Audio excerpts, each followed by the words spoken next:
Wir knöpfen uns heute nochmal alle möglichen Knöpfe am Bedienpanel der Bremsanlage vor.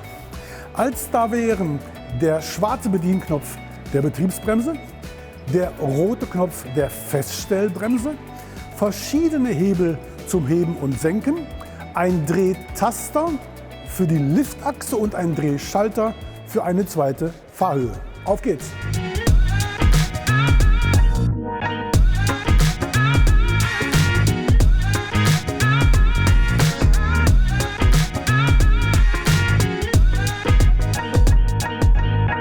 Die Bremsanlage verfügt über zwei unabhängige Bremskreise, nämlich für die Betriebsbremse und für die Feststellbremse. Wenn der Luftvorrat abgekoppelt wird, wird der Auflieger automatisch über die Betriebsbremse eingebremst. Soll er nun zum Beispiel rangiert werden, müsste die Betriebsbremse wieder gelöst werden, und zwar durch Reindrücken des schwarzen Knopfes.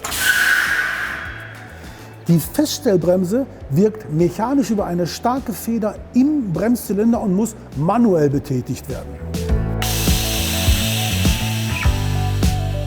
Sie wirkt über die Federkraft allerdings dauerhaft, die Betriebsbremse hingegen nur so lange, wie Luftvorrat da ist. Bei der Bedienung von Heben und Senken muss bekanntlich unterschieden werden zwischen dem Standard-Haldex-System und der elektronisch geregelten Luftfederung von WABCO. Der Haldex-Hebel arbeitet in 3 Ebenen. Reingedrückt nach rechts, anheben, nach links, senken, nochmal reindrücken, senken, gerastet. Der WABCO-Hebel arbeitet in nur einer Ebene und ist beim Heben und Senken immer gerastet. Es sei denn, die Hubhöhe geht über 300 mm hinaus. Kommen wir nun zu den Liftachsen, die bekanntlich automatisch gesteuert werden. Diese automatische Steuerung kann allerdings deaktiviert werden, und zwar über diesen Drehtaster am Heben und Senken.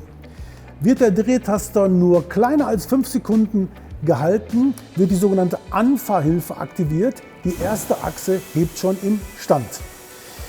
Wird der Drehtaster länger als 5 Sekunden gehalten, wird die Zwangsabsenkung der Liftachsen aktiviert. Das ist immer dann von Vorteil, wenn bei widrigen Straßenverhältnissen die Seitenführungskräfte aller 6 Reifen erforderlich sind. Und beim Wiedereinschalten der LKW-Zündung wird die Automatik dann reaktiviert.